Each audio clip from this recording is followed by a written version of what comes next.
Assalamualaikum warahmatullahi wabarakatuh. Nama saya Arnelia Sekaruramesti. Di video kali ini saya akan menjelaskan dan membahas tentang tahap-tahap apa saja yang dilalui dan dilakukan dalam proses audit. Yang pertama adalah pemahaman terhadap entitas dan juga lingkungan, analisis KOSO. Dalam melakukan penilaian resiko, terdapat 3 cara, yaitu wawancara, analisis, dan juga inspeksi dan observasi. Dalam video ini, saya melakukan penilaian resiko dengan cara inspeksi, karena hanya mendapat dari membaca dokumennya saja. Berikut adalah entitas pemegang saham dari PT Indosat Tbk.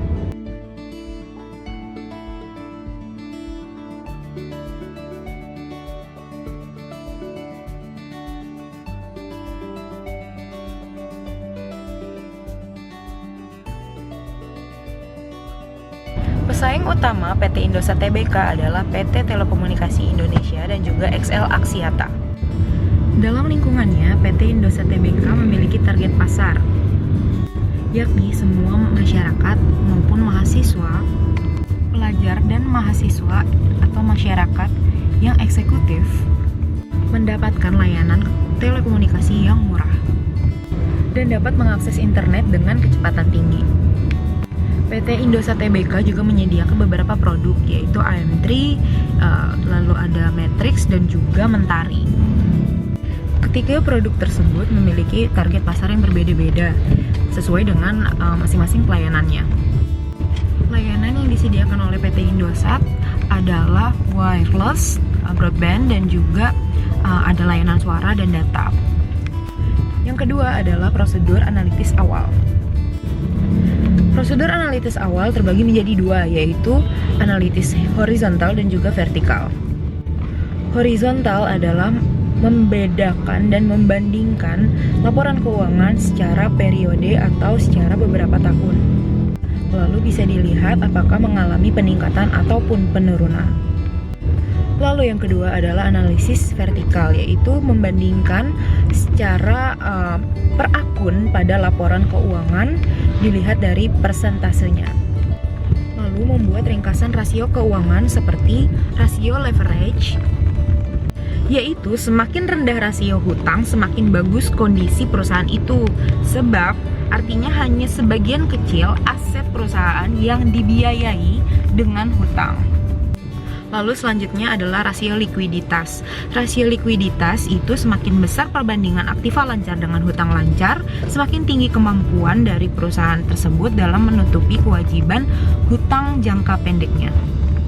Selanjutnya adalah rasio aktivitas. Rasio aktivitas itu semakin tinggi rasionya, maka pengelolaan persediaan yang dilakukan oleh perusahaan semakin efisien. Selanjutnya adalah rasio profitabilitas.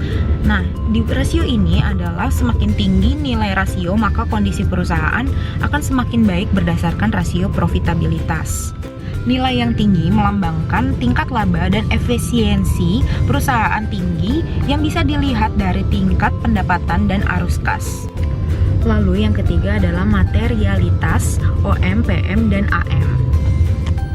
Dalam kebijakan materialitas menurut KAP, overall materiality itu adalah jumlah aset atau pendapatan dikali 0,5% sampai 2% dan aset bersih dikali 3% sampai 5%. Lalu performance materiality adalah high risk dikurang low risk sama dengan 50% sampai 80% dikali overall materiality. Dan yang ketiga adalah assertion materiality, yaitu high risk dikurang low risk sama dengan 3% dikurang 5% dikali performance materiality. Lalu selanjutnya kita akan beralih ke tahap 2, yaitu respon atas resiko. Yang pertama adalah pengujian pengendalian atau TOC.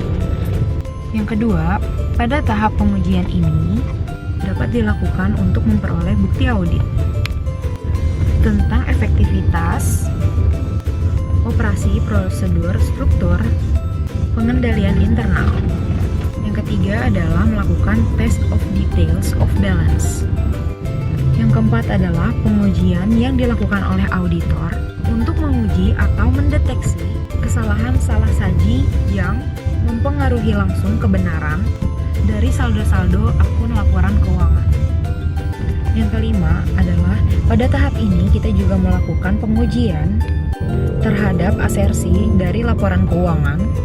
Akan dilakukan prosedur Cerova PD, yaitu completeness, lalu existence, lalu right and obligation, lalu ada juga accuracy valuation, dan disclosure.